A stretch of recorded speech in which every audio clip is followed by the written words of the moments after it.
Selain lokasi rekreasi, Taman Mini Indonesia Indah juga menjadi tempat konservasi dan edukasi untuk mempelajari perilaku satwa di habitatnya. Dan dalam segmen Sehari Menjadi kali ini, kami akan mengajak Anda menyelam suka duka menjadi perawat reptil. Mulai dari mengurus buaya, memberi makan komodo, hingga memandikan ular.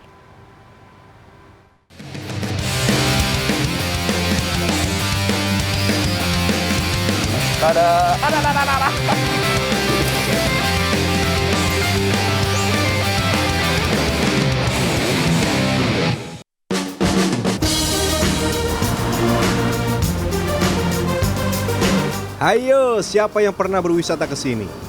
Tidak hanya rekreasi, tapi juga bisa belajar. Ya, selain dikenal sebagai lokasi wisata bertema budaya Indonesia, area seluas 150 hektar ini menjadi tempat konservasi dan edukasi aneka fauna. Kali ini saya akan menjadi petugas Taman Reptilia. Kalau penghuninya, ya ada 315 ekor, mulai dari buaya, iguana, ular, komodo, sampai kura-kura. Yang pertama ini dulu nih, ular. Ada king cobra, ular welang, ular tanah, dan ular hijau dari Afrika. Pertama-tama bersihkan lokasi Taman Reptilia dari sampah dedaunan dan kotoran satwa. Kemudian baru mandikan ular. Ya, ini kan untuk spesimen untuk edukasi tadi kan. Jadi untuk orang yang mau interaksi berhubung atau pegang ular itu foto sama ular. Jadi harus selalu bersih dan hilang bau dari bau gitu. Yang paling ini ada buat buangan ya di sini. Jangan tanya baunya nih. Aroma menyengat berasal dari air seni ular. Kalau sudah begini, bagian bawah atau perut ular harus dibersihkan. Ada 2 ekor ular besar di tempat ini. Pertama, ular piton atau sanca bodo, Molurus bivitatus. Ular 3 tahun ini termasuk dalam status konservasi rentan dan harus dilestarikan agar tidak punah. Ya, misalnya di taman-taman konservasi seperti ini. Aduh, berat ini. Kalau mau gendong biar gampang udah. Suruh dia ngelingkar di badan. Cuma jangan coba-coba kayak yang masih liar ya. Dililit yang ada dipikir kita makanan. Kalau ini udah jinak jadi bisa kita gendong. Ular yang dirawat di sini tergolong jinak karena terbiasa berinteraksi dengan manusia. Nah, kalau yang ini cukup disiram dengan air di seluruh tubuhnya. Jangan lupa siram juga seluruh bagian kandang agar tidak menimbulkan bau tidak sedap. Ya, nggak ada tarik. Wah, ini aktif banget nih. Ya ampun, gede banget. Buset, gede banget. Ular ini termasuk kategori sanca kembang atau reticulated python. Ya. Panjangnya mencapai 8,5 meter dan menjadi ular terpanjang di dunia, melebihi anaconda. Wah, nah yang saya pegang ini panjangnya kira-kira 5 meter dan berumur 6 tahun. Ular-ular juga akan dijemur karena merupakan hewan berdarah dingin, tidak dapat menghasilkan panas tubuh sendiri. Reptil ini wajib dijemur 10-15 menit setiap pagi. Kalau badan sih gitu. Nah ya, jadi ini lebih aktif. Karena jangan dikeluarin. Ini gede banget. Maya.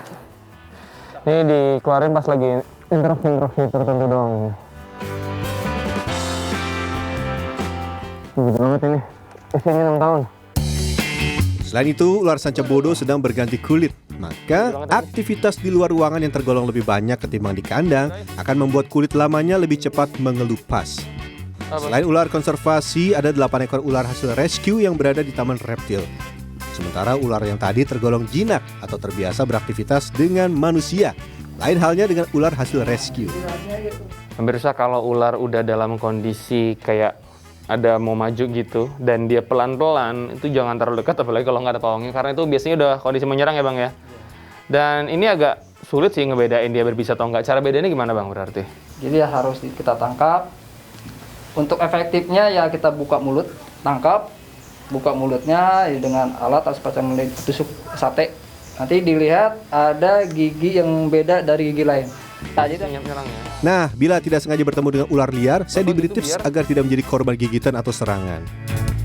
Nah, jadi harus tunggu dulu, nanti juga dia lama-lama akan pergi sendiri sebetulnya. Cuman butuh siapa yang paling kuat bertahan. Jadi kita ketemu ular yang liar, pasti dia akan menyerang, kita diam dulu. Nanti juga dia akan pelan turun lama-lama, terus lama-lama dia pergi sendiri. Hari ini salah satu ular sanca batik sedang makan pagi. Yang dimakan bisa ayam, bisa juga tikus hutan. Jadwal makan ularnya tidak setiap pagi, tapi ya sekali aja seminggu.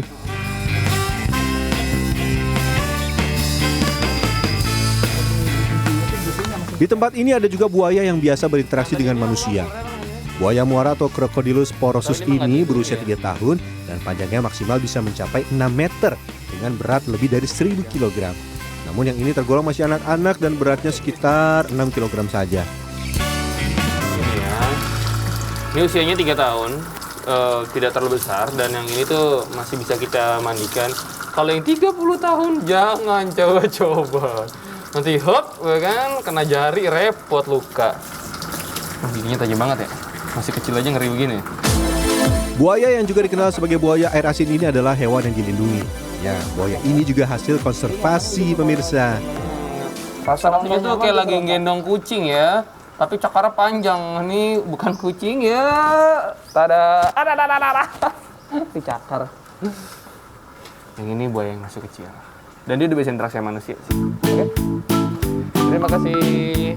Selain itu ada belasan buaya yang dikonservasi dan besar-besar. Sebelum memberi makan, yuk kita bersihkan kandang buaya di dalam. Ya, caranya masuk ke dalam kandang buaya. Nih, ada yang mau coba? Dekat sama buaya aja dulu main enak-enakan.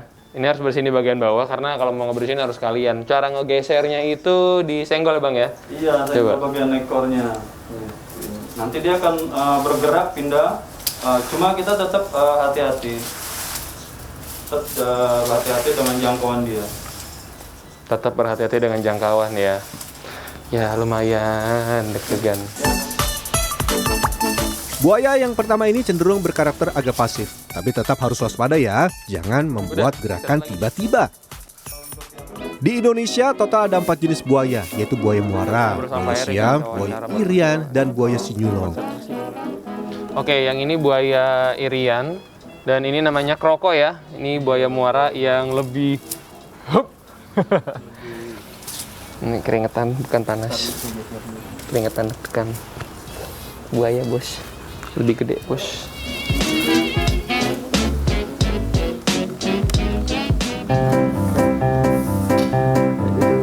Kalau sudah selesai dibersihkan, jangan lupa diberi makan. Bisa ayam, daging sapi, atau daging kambing. Setelah memberi makan, dibersihkan ya. Kalau ngasih makan buaya, pakai yang daun seperti ini. Jadi kalau kemakan bisa ke pencernaan aman ya Bang ya. Kalau terlalu gini kan nggak bisa kecerna, takut malah berbahaya. Dan kalau ngasih makan, jangan coba-coba sebelum feeding time. Karena dia bakal mikir, wah yang masuk makanan. Nanti kita dipikir makanan. Jadi kalau udah beres semua, baru kita kasih makanan. Kroko! Waduh, copot. Langsung disitu. Buset banget. Makanannya bervariasi, bisa sampai 2 atau 10 ekor ayam sekali makan, tergantung pada bobot tubuhnya. Semakin besar, semakin banyak makannya. Kalau tadi sudah terlihat besar, lihat dulu yang satu ini. Jumbo. Oke, ini bukan bermaksud untuk main-mainin dia, enggak, tapi ini bikin dia tuh seakan-akan seperti di alam liar, makanannya kayak makanan hidup. Jadi insting itu tetap ada. Yuk. Hush. Langsung, bro. Lanjut. Halo, saya Arnold dan Angel. Kami adalah maskot sekaligus hewan yang jadi idaman pengunjung, Komodo. Nah, total nih ada 2 ekor komodo di Taman Mini Indonesia Indah. Komodo adalah salah satu hewan reptil purba yang langka dan dilindungi. Sekarang kami sedang membantu 2 komodo mengganti kulit. Arnold yang ini? Ini Arnold, ini Angel. Oh, Arnold dan Angel. Ini sepasang komodo. Ini lagi ada yang ganti kulit ya. Dua-duanya malah lagi ganti kulit. Jadi ini dibantu. Sebenarnya bisa aja kalau dia ganti kulit sendiri, cuman biar lebih cepat dan lebih cantik ya kali ya. Nggak gitu berantakan. Jadi biar enak juga dilihat sama pengunjung. Kita bantu prosesnya biar cepat. Tapi jangan coba-coba di tempat aslinya ya. Waduh, bahaya. Kalau ini kan sudah termasuk yang dalam tanda kutip jinak atau sudah terbiasa interaksi dengan manusia. Ini aja masih ngeri sebetulnya. Pelajari karakternya. Oke, tiba waktu makan. Siang ini sejumlah komodo sedang makan daging kambing segar. Di mulut komodo dewasa ada sekitar 60 gigi tajam dengan panjang sekitar 2,5 cm. Ini ada sepasang, jadi memang kita ada program untuk breeding 5 tahun ke depan gitu. Jadi untuk mengembangbiakan itu di Taman Mini, khusus Taman Mini. Supaya tidak punah juga ya, supaya generasi mendatang tetap bisa ngelihat, oh ini loh, komodo cuma ada di Indonesia. Oh iya, komodo ini sering terlihat mengeluarkan air liur. Tapi ini bukan air liur yang bisa langsung mematikan mangsa. Hasil penelitian Universitas Queensland Brian Fry pada 2009 ini menemukan bukan air liur penyebab lumpuhnya mangsa komodo, melainkan kombinasi dengan gigitan.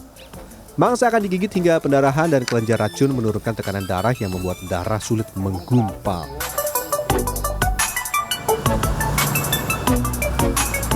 Oke, komodo selesai, lanjut kura-kura. Total ada 18 jenis kura-kura di Taman Reptilia. Ada kura-kura moncong babi asal Papua sampai kura-kura leher ular.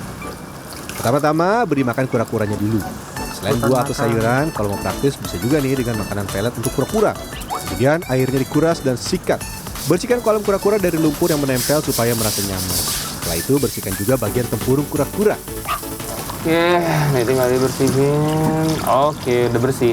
Sebetulnya kalau di habitat asli mah dia nggak perlu dikasih bersih seperti ini ya. Karena kalau di tempat aslinya ya itu untuk kamuflase dia dari predator lain. Kemudian ada lumut itu bisa dimakan ikan, kemudian dia bisa makan ikannya. Tapi karena ini tempat konservasi ya dibersihkan supaya dilihat lebih baik. Karena memang makannya juga diberikan setiap hari ya Bang ya. Kita kasih makan setiap hari, kita bersihkan kandang. Nah kalau ini kalau waktunya kotor biasanya sih 2-3 minggu lah kita bersihkan seperti ini.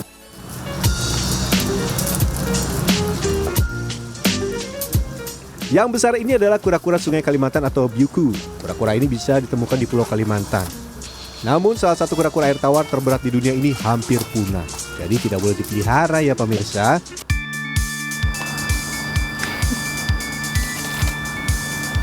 Berkomitmen menjadi tempat konservasi, Taman Reptilis juga mengkonservasi sejumlah satwa seperti kura-kura kaki gajah, komodo, dan beberapa jenis ular. Bahkan nih beberapa telur ular kini tinggal menunggu waktu menetas. Ya, jadi proyek kedepannya memang breeding untuk tahap kedepannya kita ke komodo ya. Karena memang ini ikonnya Indonesia, juga sebagai ikonnya Taman Reptilia. Ya semoga bisa berkembang biak komodo yang kita punya saat ini. Setelah puas menjadi petugas Taman Reptilia, saya juga melihat suasana di kawasan museum. Di sini ada 3 komodo besar yang sempat dikonservasi di Taman Reptilia. 2 tahun lalu, komodo berusia sekitar 30 tahun dengan panjang 4 meter bernama Bima mati dan diawetkan di museum.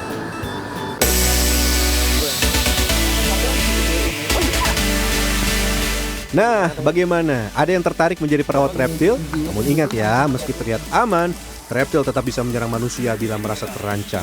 Jadi yang mau menjadi keeper harus tahu kebiasaan reptil yang dijaga. Dan juga nih, jangan memelihara reptil yang dilindungi supaya generasi penerus kita bisa melihat keragaman fauna yang ada di Indonesia.